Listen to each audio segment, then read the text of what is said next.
पहाड़ की मिट्टी में घुला अपने हिस्से का रंग हूँ, मैं उत्तराखंड हूँ। पेड़ पौधों की अपनी भाषा, अपना विज्ञान होता है। इसे समझना भी एक कला है। प्रकृति की गोद में रहकर इसी कला में महारत हासिल कर चुके हैं बागेश्वर के किशन सिंह मलड़ा जी। शहरों के शोर से दूर अपना पूरा जीवन पर्यावरण के लिए खपा देने वाले किशन सिंह मलड़ा अब तक 5 लाख से ज्यादा पेड़ पौधे लगा चुके हैं।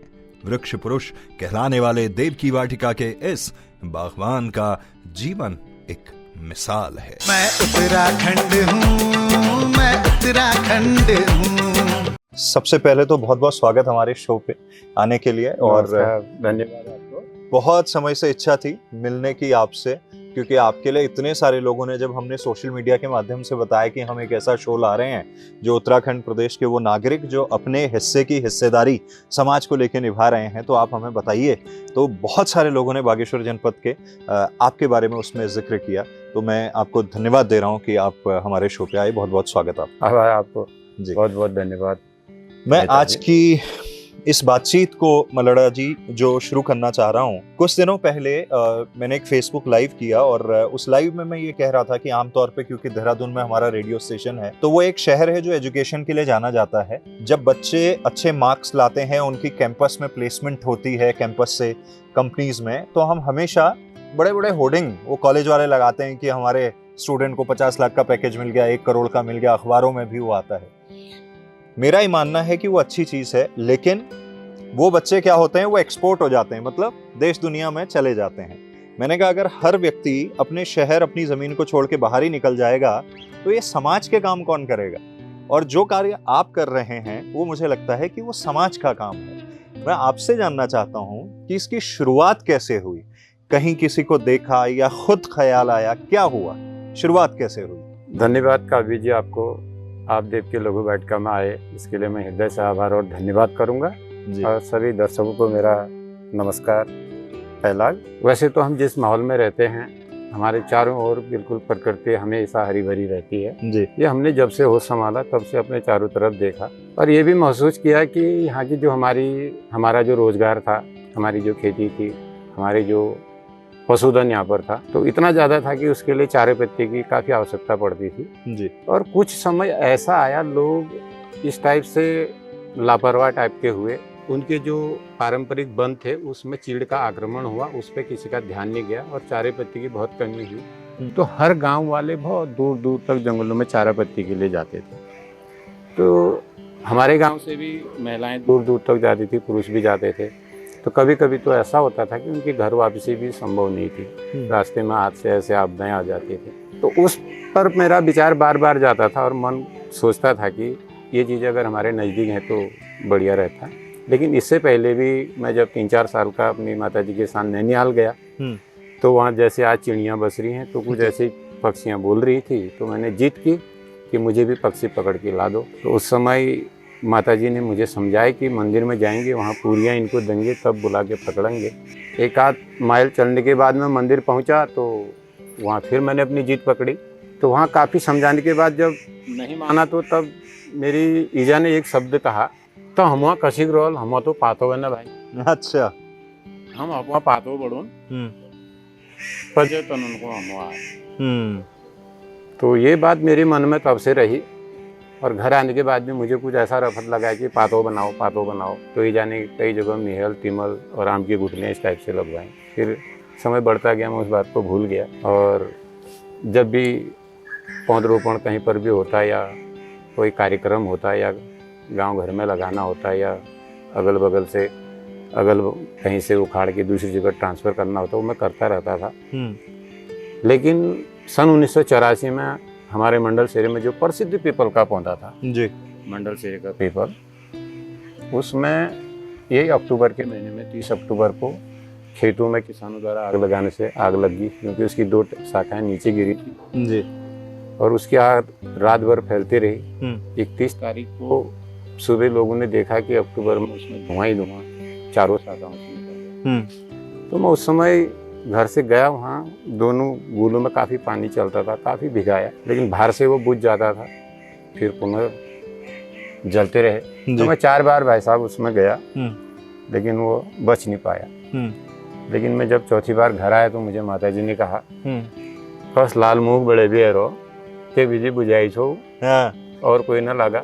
हाँ, तो वास्तव में कोई और आदमी ने मेरे से वहाँ पर यही कहा कि अब थोड़ी बुझता है ये, हाँ, कितना पानी डालेगा, लेकिन प्रयास नहीं किया, जी, क्योंकि वो बिल्कुल ऐसी संपत्ति बना दी थी वहाँ पर। सब खेत वालों की भी नजर थी कि ये हटी जाए तो ठीक है। हाँ, उसमें इतने पक्षियाँ बैठते थे जी, जो अगल बगल के सब फसल को चट कर जाते थे। हाँ, तो जैसे मैं खाना खाना शुरू किया तो ईजा के मुंह से एक सवाल और निकला, जी, आहा बस शो करूँ हाँ, બધું ઊણી જાણી ઘસાર બેઠ છી हाँ, और બધું ચાળ પુથીલના ઘર ઊંચે। हाँ, तो वो चाड़ पुथील वाली बात सुन के मेरे को बचपना याद आएगी। जी, मिल आप मन में एक परण कर लेगी, आप पीपला पेड़ मी लगो अच्छा, और चाड़ पुथीलना घर बढ़ो। जी, तो तब बेटी मैं लगातार अपन कार्यक्रम शुरू करो, और सन 86 17 जुलाई हुआ पेड़ दोबारा लगा। आज वो बहुत शानदार पीपल चौक का नाम पर प्रसिद्ध हो गई। फिर पेड़ में कमी पड़ गई तो मिल 1990 में अपना माता जी ने नाम पर देवकी लघु बैठ का स्थापना करी, और उन्हें खास खास वो पेड़ न बीज जमाव और उन्नर व्यवस्था करी जो हम वास्तव में जना जरूरत थी, लेकिन पेड़ तो बहुत छन, लेकिन उस नातिन जो बहुत बहुपयोगी छन। जैसे हम बाँस छू, फलियाण छू, और हम काफल छन, और हम बहुत शानदार पांगर सब जगह सकूँ।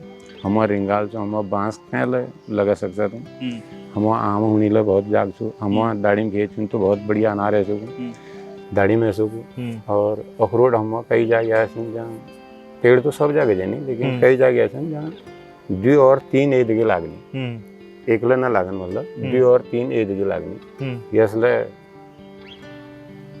हम क्षेत्र से तो हम प्रयास करो कि अमरूद जंगल बढ़ाई जाओ, अखड़ो जंगल बढ़ाई जाओ, कांगरे जंगल बढ़ाई जाओ, और सीलिंग में पेड़ लगाई जाओ, क्योंकि सीलिंग एक गैस पुल छू जैग महक 3 माइल तक महसूस करी जाए।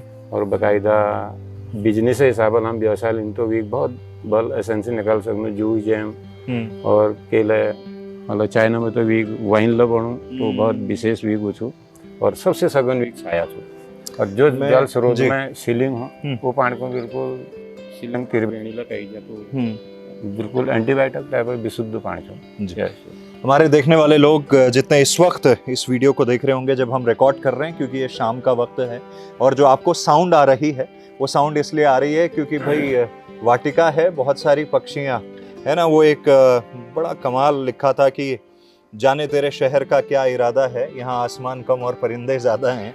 तो मुझे लगता है कि क्योंकि वाटिका होने की वजह से पक्षी जो है शाम को अपने घर लौटते हैं, जैसे हम अपने घर लौटते हैं, इसीलिए आपको बहुत सारी जो है वो साउंड आ रही है।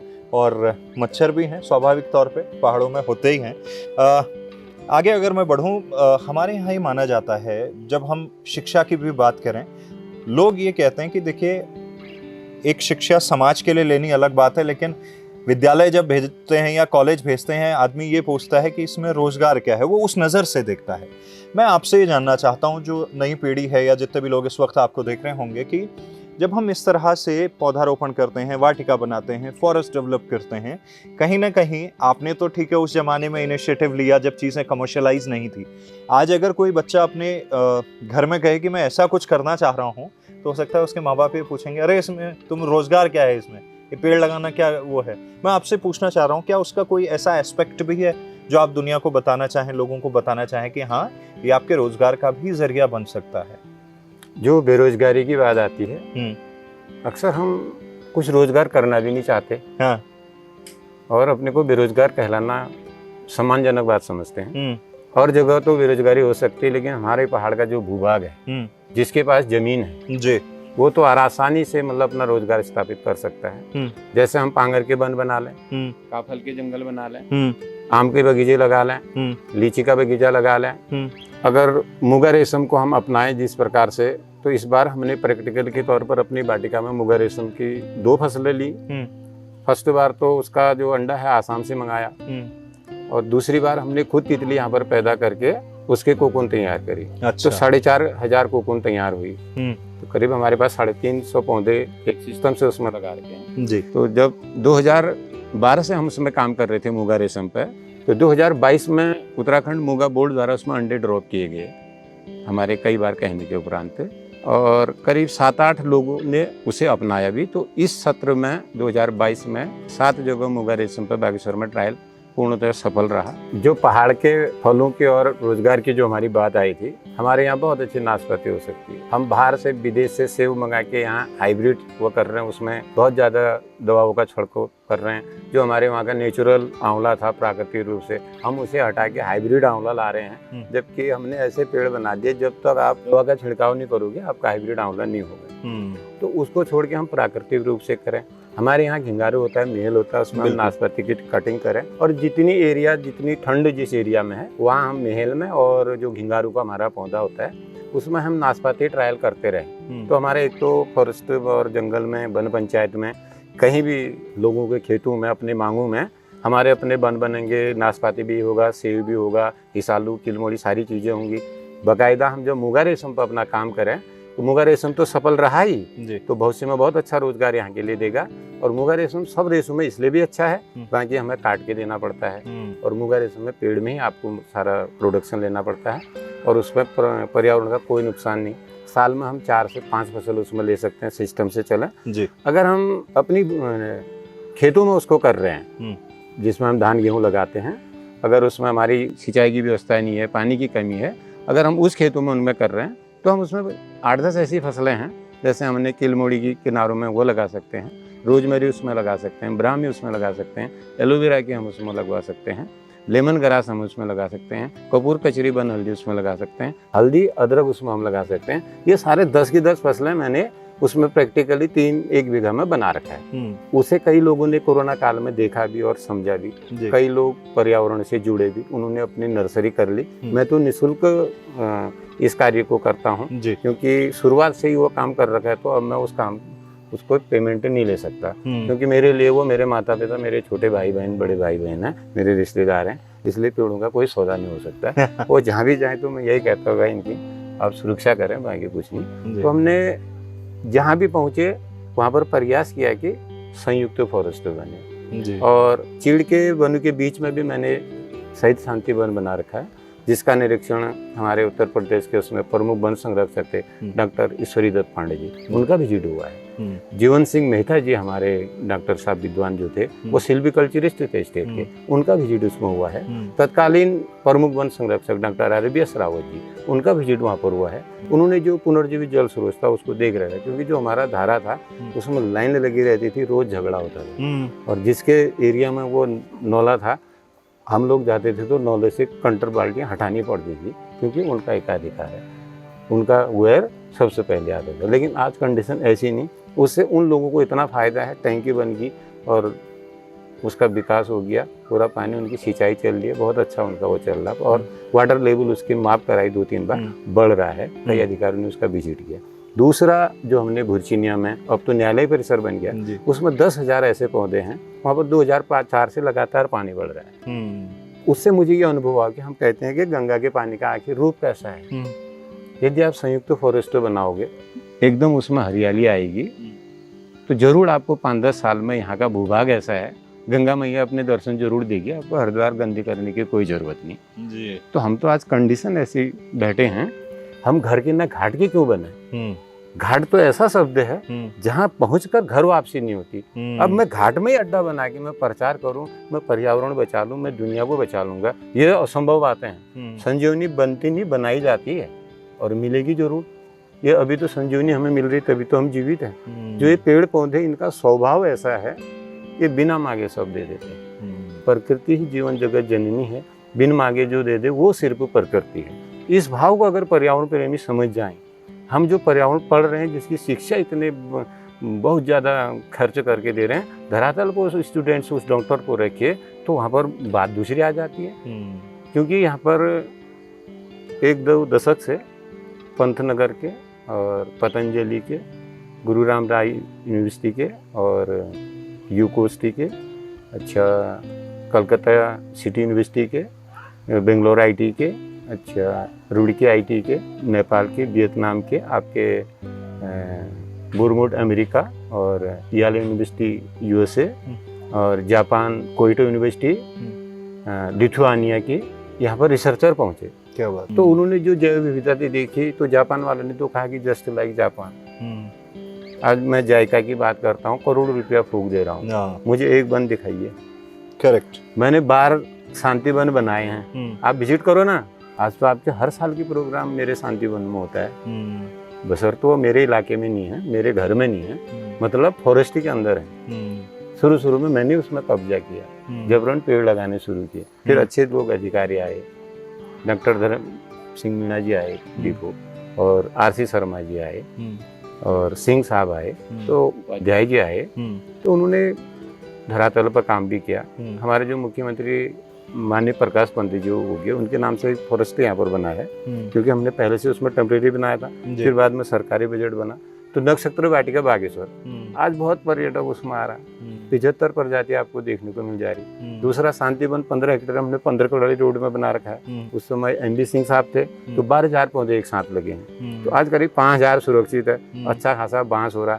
आपका आजकल उसमें जो ये अमृत महोत्सव के अंदर जल संग्रह का वो चल रहा, उसमें 2-3 चाल खाल भी बना दिए, बहुत सुंदर हो बन रहा। तो मेरा मानना है कि हम लाखों और करोड़ों पेड़ लगा, गिनीज बुक में नाम लिखाने की जरूरत नहीं। आप 365 दिन में 65 पौधे बचा दीजिए, 65 पौधे बचा दीजिए। अगर मैं फॉरेस्ट में हूँ तो मैं तो यही करता है कि मैं पर डे कम से कम 1 पौधा लगाऊं, और ये एरिया अगर डेवलप हो गया तो दूसरी जगह चौकी शिफ्ट हो जाए, उसको फॉरेस्ट बनाऊं। और चीड़, अगर चीड़ नहीं होता तो हम आखिर करते क्या, ये फॉरेस्ट चलता कैसे, उसका उचित स्थान पर उसको रखा जाए।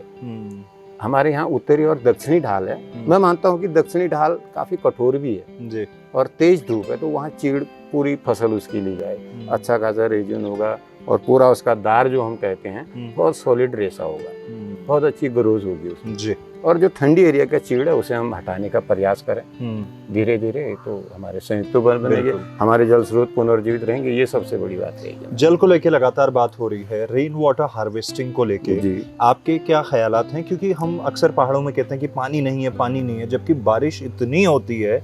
मतलब अगर उसको कहीं ना कहीं हम, जो मुझे लगता है कि अब सिर्फ शहरों की जरूरत नहीं है, मुझे लग रहा है वो ग्रामीण इलाकों में भी रेन वाटर हार्वेस्टिंग करना बहुत जरूरी है। उस बारे में क्या सोचते हैं? आज हम हर घर नल, हर घर जल की बात तो करते हैं, बहुत अच्छी सोच है, लेकिन जब धरातल में देखेंगे तो विभाग को 10 साल हो गए, स्रोत नहीं मिल रहे। अगर हम इतने समय में वो पॉइंट हमने पकड़े होते जी, जहाँ पुराने पानी के हमारे नौले थे, धारे थे, उनमें कमी आ रही या सूख गए, तो उतना ही 1 किलोमीटर या 2-3 हेक्टेयर की एरिया को हम सघन फॉरेस्ट जो हम कहते हैं 1 बाई 1 में लगवा देते, वो शायद हमारे पुनर्जीवित हो जाते। और जरूर हमारे उस गांव में हर घर में नल तो पहुंचता ही।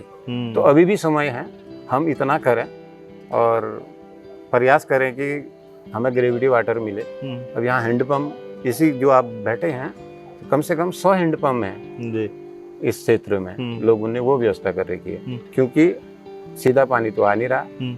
गाड़ गधेरे आपके, उनका वाटर लेवल बहुत कम हो गया, नदी कम से कम 5 मीटर और नीचे चली गई। जो हमारे यहाँ अभी हम जहाँ बैठे हैं 13 किलोमीटर लंबी नहर है, इसमें कुमाऊं की सबसे लंबी नहर, तो आज 6 किलोमीटर से आगे नहीं चलती है, बाकी एरिया बंद पड़ा है। तो ये स्थिति है, तो पानी को तो हमें बचाना ही होगा, उसके लिए ठोस प्रयास करने पड़ेंगे। अगर हम इसी प्रकार से, जिस प्रकार से हम इतनी बातें कर देते हैं, पानी नहीं बचा रहे हैं, इससे तो हमारे जो पुराने बुजुर्ग थे आज हम चाल खाल दिखाने के लिए कर रहे हैं। हाँ, करेक्ट। वो पहले बिहेवियर फेसबुक में डाल रहा हूँ, मैंने इतना पानी का जल संरक्षण कर दिया। अरे तुमने तो धार खोद खोद के बर्बाद कर दिए, ऐसी जगह भी खोद दे रहे हो, पब्लिक को दिखा रहे हो। पहले अपने इलाके के देख लो, आप पोथिंग जाइए, वहाँ कम से कम 100 बाई 60 का खाल। मुझे भी एक बार जाने का मौका मिला, मैंने 2,500 रुपये 5 आदमी को दिए कि इसको दोबारा से सुदृढ़ करो, साफ करो। एक बार घूमने का मौका मिला। और हमारे यहाँ भी है, आपके गांव में भी वो चीजें होंगी, उनका दोबारा से संरक्षण हो।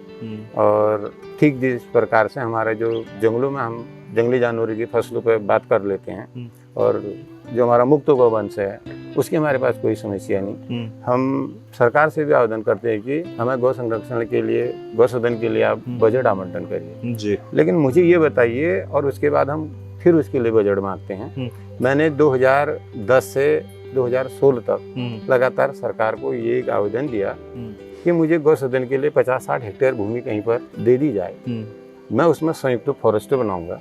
वो आपका चीड़ का वन होगा तो उसमें जो मुक्त गौवंश है उससे चीड़ के वन को कोई नुकसान नहीं होगा। पर कहीं पर धार से धार में तार बाड़ की जाएगी, कहीं पर वॉलिंग कर दी जाएगी, एरिया ऐसी चयन होगी जहाँ पहले से ही पानी भी हो, तो हमारा उस क्षेत्र का गौवंश वहाँ रहेगा मुक्त। और उस क्षेत्र से गोबर की कई और चीजें भी हमारे क्षेत्र में हो सकती थी। और जो दानदाता या कई अन्य कार्यक्रम करते उस सदन में आते, एक नई पायलट प्रोजेक्ट के तहत गौवंश के लिए काम होता और वो प्राकृतिक रूप से रहता। जी। समझ है कि जैसे ये समझा जाता है कि जो खुला जानवर है वो बहुत कम खाता है, हाँ। तो हम ये वहाँ कर सकते थे। उनके रहने से क्या होता है, जैव विविधता बढ़ती। और जो उसमें मैंने प्लांटेशन का आजीवन निःशुल्क करने का वो किया था, उसमें ये था कि आप कोई सोचेगा कि एक तो जानवर छोड़े जा रहे पेड़ कैसे लगेंगे, क्योंकि जंगल में पत्थर है, हम उसकी बाढ़ से कर सकते हैं। ट्री गार्ड उसमें बहुत मजबूत तरीके से लगाया जा सकता है। जो आपका ये जायका प्रोजेक्ट चल रहा है, मैं पहले से ही 4-5 साल का पौधा रेडी लगाते आया हूँ, तो उसमें वास्तव में अच्छा पौधा ग्रोथ करके डाला जाए। उसमें 2-3 साल के लिए नेट लगा दी, उसके बाद आप बांज फलियाट का पौधा खोल रहे हैं, कितना भी जानवर खाए वो सूखता नहीं है, फैलेगा भी और बढ़ेगा भी। कई प्रकार की चारा पत्ती वहाँ पर हो जाती और जैव विविधता इतनी बढ़ती, आपका बाघ भी वहाँ रहता, खरगोश भी वहाँ होता, जंगली मुर्गियाँ वहाँ आती, कई चीजें होती जो ये इस प्रकार से प्रत्येक आंगन से पीठ से बाघ ये हमला कर रहा है, ये नहीं करता। ये नहीं होती। और जो हम ये भवन बनाने में गौसदनों के लिए बजट खर्चे कर रहे हैं, ये वास्तव में बंद होकर नेचुरल तरीके से होना चाहिए। बिल्कुल। हम ये नहीं सोचे कि उसके लिए कैसे होगा, उसमें नेचुरल हट बनाए जा सकते हैं बारिश से रुकने के लिए। प्राकृतिक चीजें वो टीन सेट या रेन सीट इस टाइप के जगह जगह बनाए जा सकते हैं, वो अपने को स्वयं ऑब्जर्व कर लेते। ये मेरा एक इस पे था। तो हमारा पशुधन भी बढ़ता, हमारा जैव विविधता भी बढ़ती, हमारे जल स्रोत भी बढ़ते और हमारे अच्छे फॉरेस्ट होते, हम धनधान्य होते, तो बेरोजगारी कहाँ पर आती। सिर्फ सोचने की बात थी। अगर स्कूल में ही हम पर्यावरण का बात करें, आज हमारे जनपद में ऐसा है, कहीं पर पर्यावरण में पेड़ लगाने की बात आती तो पहले कहते हैं मराड़ा जी 2-4 ही पौधे लाना, यहाँ पर जगह नहीं है, आप तो जानते हैं। वास्तव में कंडीशन ऐसी है, आप GGIC चले जाओ, पेड़ चले जाओ, GIC बागेश्वर चले जाओ, GIC मंडल सेरा चले जाइए, आप रुवाई खाल चले जाओ, गरुड़ चले जाइए, कई कांडा चले जाइए, पौधे इतने लगा चुके हैं छात्र छात्राएं, हर स्कूल भर चुका है। तो मैंने ये सोचा तो बच्चों से काम ही कराना है, तो हमारे विद्यालय के बगल में जहाँ पर खाली जगह है, फॉरेस्ट के हो, वन पंचायत कोई भी हो, उन्हें 5-10 हेक्टेयर एरिया फिनिशिंग करके सौंप दी जाए। बच्चा जाएगा, अपने हाथ से गड्ढा भी खोदेगा, अपना पौधा भी लगाएगा। फिर अगर उसकी देखरेख करेंगे तो गांव वाले भी समझेंगे, वो भी उसमें करेंगे। एक वन से दूसरे वन में विद्यालय के छात्र अपना टूर कर सकते हैं जी। तो जो समझ हमें ग्राउंड पे आएगी तो उसे लिखने की आवश्यकता है नहीं। बिल्कुल, ये चीज तो आसानी से हम कर सकते हैं, क्योंकि यहाँ जो प्रैक्टिकल के छात्र आते हैं उन्होंने मुगा बारे में वहाँ पढ़ा होता है, बांस के बारे में पढ़ा होता है, कई चीजें पढ़ी होती हैं। जब यहाँ पर धरातल पाते ये चीज नहीं होती। अब जैसे चंदन है, लिखने वाले ने लिखा है, चंदन विष व्यापत नहीं लपटे रह भुजंग। हमारे पास अभी 25 साल के चंदन के पौधे हैं बागेश्वर में, करीब 100 पौधे तो 25 साल के होंगे, बाकी करीब 400-500 हमारे पास, कोई 1 साल का है, कोई 10 साल का, कोई 15 साल का है। हमने मदर प्लांट के हिसाब से जगह जगह लगाए। आपका हरसिला में खिल रहा है, आपके कपकोट में से बीज आ रहा है, और बागेश्वर में दे रहा है कई स्थानों पे। तो वो पक्षी से बीज से जो फैल रहा है बहुत अच्छा फैल रहा है। वैसे उसका बीज जमाव बहुत कम हम कर पाते हैं, दूर ट्रांसफर करते हैं, स्वतः ही जम जाए। पैरासाइड है, किसी भी झाड़ में अपने को संभाल लेता है, ये चंदन का स्वभाव है। हम चंदन की खेती बहुत आसानी से यहाँ पर उसके साथ भी कर सकते हैं। और रुद्रांश 2-3-4 मुख यहाँ पर देता है, और मतलब ये मान के चलो 98-99% 3 मुख पूरे उत्तराखंड में। अगर उसे हम व्यवसाय की स्थिति से लें तो बहुत अच्छा ही उसमें भी हम कर सकते हैं। और उस पर शोध करने की भी आवश्यकता है कि उसे भगवान से कैसे जोड़ दिया, उसको पैरने से और धारण करने से क्या ऐसी स्थिति है। कुछ रशियन और जो ये यूक्रेन वाले थे, उन्होंने उस पर ये कहा कि हम इस पर और क्या कर सकते हैं। तो मैंने कहा कि मैं इसके बाहर का हुआ खाता हूँ और कभी कभी सूप पी लेता हूँ। तो उन्होंने कहा इससे बेनिफिट क्या होता है। मैंने कहा ऐसा है, जो ठंड होती है उसकी जरा कम महसूस होती है। तो उनका मेरे छोटे बालक गुड्डू से अच्छी दोस्ती हो गई, तो बार बार उनके लिए रुद्रांश भेजने पड़ते हैं। अच्छा। एक तो उसका वो सूप पी रहे हैं, तो कहते हैं कि मन में और दिमाग में जो है बड़ी स्थिरता मिलती है, क्योंकि हम भगवान का प्रसाद खा रहे हैं। अब ये बात आध्यात्मिकता की ओर आ गई। मन में अगर इतना विश्वास हो जी तो मीरा को जहर कभी तो कुछ नहीं कर पाया है ना, वो इतनी भक्ति में और इतनी शक्ति में लीन थी। जी जी। जब ये बात हुई कि मैं आपके पास आ रहा हूँ, हमारे एक मित्र हैं, उन्होंने कहा कि मल्लड़ा जी के बारे में एक बड़ी अच्छी चीज़ है कि वो इतना अपनी धुन के पक्के हैं और इन पेड़ पौधों से ऐसी दोस्ती कर ली है, अब तो ये उनसे बात कर लेते हैं। ऐसा कुछ होता है क्या कि प्रकृति या पेड़ पौधे हमसे बात करते हैं? वो क्या कहते हैं अगर करते हैं तो? जी, ये अनुभव मुझे जब वो पीपल के पेड़ में आग लगे, एक तो तब हुआ जी कि ये मुझे बुला रहा है और बचा बचा कर, क्योंकि उसकी ऐसी शाखाएं थी, मैं बहुत खेला कूदा था उसमें। दूसरा, अब मैं बताना तो नहीं चाह रहा था, मेरा कूल्हा रिप्लेसमेंट है जी। मैं 60% दिव्यांगता में हूँ। बेल्ट पहन के बड़ी मुश्किल से चलता हूँ। अब तो ये 23 साल हो गए तो ज़्यादा ही घिस गया। 1999 जुलाई में मेरा जब ये ऑपरेशन हुआ, मैं 21वें दिन अपनी वाटिका में था, वो आकर के सहारे। 18वें दिन मैंने डिस्चार्ज ले लिया हाथ पांव जोड़ के वहाँ से, पीजीआई चंडीगढ़ से जी। तो मेरे मन के अंदर जो निराशा थी, मुझे तब एहसास हुआ, मेरे को हर पेड़ मेरे से मेरी कुशल बात पूछ रहा है। मैं अपने को भाग्यशाली समझने लग गया और अपना मेरा एक पुनर्जीवन वहाँ पर कि ये बात करते हैं। क्योंकि जैसे आपने आज कहा कि पेड़ बात करते हैं, बढ़ते हैं। डिफो धर्म सिंह मीणा जी आए जी। तो उन्होंने जब मेरा गमले का स्टॉल देखा तो उसमें सिर्फ 100 ग्राम मिट्टी थी और पौधा पूरा जो वो ट्रेनिंग और पढ़ के आए थे जायका विधि को, वो फिट था। तो उन्होंने कहा आपने ये कौन सी टेक्निक ऐसी कर रखी है, 3-4 साल का तो पौधा होगा ही। तो मैंने उनसे कहा सर मैं रोज इसको ठपता हूँ, भाई तेरा एडजस्टमेंट हो रही, व्यवस्था हो रही है, तो अपने को ठीक ठाक रख, फेल मत हो जाना। अच्छा। और लेकिन जब हम इसको कहीं पर भी भेजेंगे, जब हम इसको डालेंगे तो जिस गड्ढे में हम अपने हाथ से लगाएंगे तो मरेगा नहीं। उन्होंने कारण पूछा, मैंने कहा एक तो यहाँ जो चीड़ के जंगल में हम फ्लोरिड अगर नहीं डालेंगे पूरा दीमक और कुरमुला खा जाता है। तो मैं बाकी काम तो जैविक करता हूँ। चीड़ के जंगल में या कहीं पर भी नया पौधा लगाने के लिए राख, चूना और फ्लोरिड, 3 चीज को 1 चम्मच पेड़ लगाते उसमें नीचे से डालता हूँ जी। अगर पहले से नहीं डाला हो, उससे क्या होता है, वो 1 मीटर क्षेत्र का आपका पूरा कुरमुला हट जाएगा और दीमक मर जाएगा। ये मेरी बात उनसे हुई थी उस समय जी। तो ऐसा ही हम अपने क्षेत्र में अगर करें, आगे बढ़ें तो बहुत अच्छा कर सकते हैं। एक आखिरी सवाल आपसे जानना चाह रहा हूँ, क्योंकि अंधेरा हो गया है, बहुत सारे लोग देख रहे होंगे कि उजाले से अंधेरे की तरफ कैसे पहुंच गए लोग। तो क्योंकि हम शाम के वक्त पे रिकॉर्ड कर रहे हैं, जैसा कि मैंने आपको पहले भी बताया था, ये बातचीत जब हो रही है शाम हो रही है। मैं आपसे ये जानना चाह रहा हूँ कि उत्तराखंड राज्य को लेके 4 धाम के लिए तो लोग आते हैं, नदियों के लिए आते हैं, झरनों के लिए आते हैं, झील देखने आते हैं, कि नैनीताल की लेक देखा, बर्फ देखने आते हैं। हमारे पास फॉरेस्ट अभी भी करीब 71% के आसपास फॉरेस्ट है। हम देश दुनिया के टूरिस्ट को कैसे अट्रैक्ट कर सकते हैं कि भाई जब 71% भूभाग हमारा अगर फॉरेस्ट है तो वो भी एक आकर्षण का केंद्र होना चाहिए ना। झील तो कुछ ही होंगी, है ना, हिल स्टेशन तो कुछ ही होंगे, लेकिन 71%, तो क्या लगता है? यहाँ पर जो बहुत फर्स्ट प्रथम एसडीएम रहे श्रीमान चनर राम जी, वो अनुसूचित आयोग के अध्यक्ष भी रहे जी। एक बार यहाँ आए, जिले के सारे अधिकारी थे, मैं भी पहुँच गया। तो ऐसी कुछ बातें चल रही थी, तो मैंने उनसे ये कहा कि हमारे यहाँ कोई भी जो निर्माण कार्य नया हो रहा है उसमें सबसे पहले प्लांटेशन रख दीजिए जी। अब ये मत कहिए कि प्लांटेशन कैसे होगा, ठेकेदार के बॉन्ड में कर दीजिए जी। ठेकेदार के बॉन्ड में आप प्लांटेशन रखवा दीजिए। जैसे सड़क निर्माण हो रहा है, हम 3 लाइन में रिंगाल बांस डाल दें, प्रत्येक 25 मीटर पर एक पौधा लगाने का सिस्टम करें। और जब तक उसकी जो धरोहर राशि है उसके साथ तभी मिलेगी जब पेड़ सुरक्षित होंगे। और सबसे ज्यादा एक जगह जो काम होता है 6 महीने, साल भर, 3 साल ठेकेदार का ही आदमी रहता है। अगर हम एक तो ठेकेदार को पर्यावरण की ओर जोड़ें, उसका पूरा लेबर भी उससे होगा।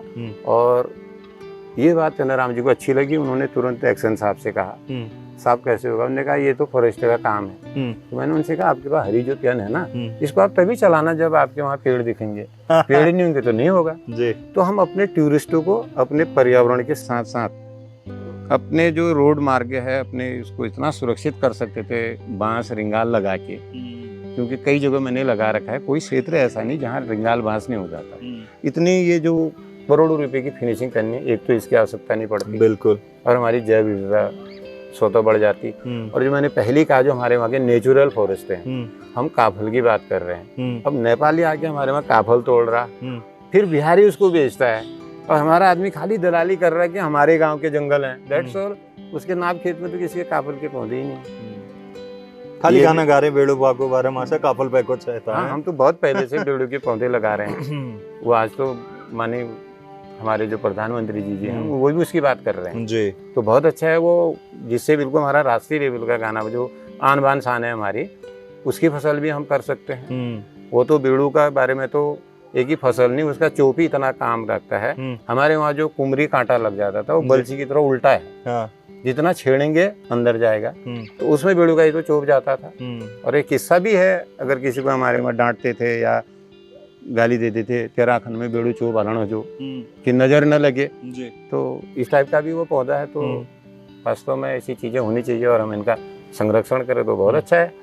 मेरे ख्याल है ये एक प्रैक्टिकल एस्पेक्ट भी होता है। जैसे रोड किनारे आपने कहा, मान लीजिए बांस और रिंगाल आपने लगाया, जब रोड के किनारे जैसे हम देखते हैं ना, मान लीजिए कोई झील है तो ऑटोमेटिकली आदमी गाड़ी की स्पीड कम कर लेता है, क्योंकि वो देखता है उसको, ना एंजॉय करता है। तो अगर मान लीजिए जैसे मान लीजिए यही हो, इधर गमले लगे इधर गमले लगे हैं, तो आदमी उसमें बहुत स्पीड से नहीं जाएगा, तो वो जो एक्सीडेंट्स होते हैं मुझे लगता है उसको भी रोक सकता है। बिल्कुल, उसमें कहीं पर हमारे हादसा होने की स्थिति नहीं होगी। जो भी उसमें ड्राइवर चलाएगा वो अपने सामने से पूरा बिल्कुल एक कवच मान के चलेगा। तो हमारे यहाँ सबसे बड़ी सुरक्षा तो ये है कि हमारी जैव विविधता बढ़ जाए। हम फलों के बगीचे बनाना शुरू कर दें, जो हमारे वहाँ फल हो रहे हैं, हम बाहरी फलों को जो विकास दे रहे हैं अपने वहाँ के उसको दें, हिसालू के जंगल बना दें, किलमुड़ी के बना दें। हमारे यहाँ जो प्रैक्टिकली 2-4 हिसालू बगीचे में लगा रखे हैं, उन्हें चिड़ियाँ पकने ही नहीं देती है, क्योंकि ज्यादा है ही नहीं। तो ये स्थिति है।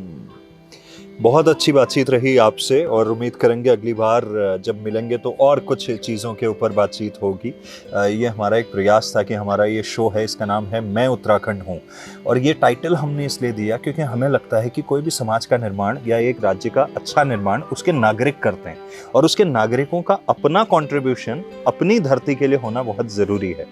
तो इसीलिए हमें लगा कि इस शो में जो है आपको हम ज़रूर लेके आएंगे। आपसे बातचीत करके बहुत अच्छा लगा, बहुत बहुत धन्यवाद। बिल्कुल, आपको धन्यवाद कि आपने जो एक बीड़ा समाज के प्रति उठा रखा है, ये हर किसी के बस की बात नहीं है, और मैं आपको हृदय से आभार धन्यवाद करता हूँ।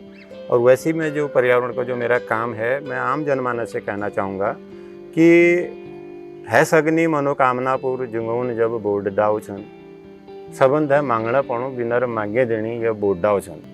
तो हमल कैसे का वो जंगल बचोण चाहिए, जुंगो बचोण चाहिए, जय पास जमीन हाँ जब तो सरकारों में मेरे बहुत गुजारिश चुकी उनको भूमि अलॉटमेंट कर देना चाहिए, ताकि जो ऐच्छिक पर्यावरण में हमारे काम करनी है, जवान छू पहाड़ा हाव पानी जवानी यहाँ व्यतीत करबे, या को यश बढ़ाओ कि हमारे दुनिया हम आओ और याद करबे, अगले साल फिर होना सोचो और के नहीं के यहाँ पे सीख भी जाओ। ये मैं दिल कामना छू। अपन में हृदय आभार करूँ और भगवान को प्रार्थना करूँ कि आप दिन दुनी रात चौगुनी करो, और सब कामों में बैठू जो पर्यावरण संघर्ष में मैं बार बार अपन चरण में सुनते रहूँ, कि लेकिन यह में जुड़न एक नई जीवन को जीवन जुड़ छो। बहुत बहुत आभार, धन्यवाद, नमस्कार। पहला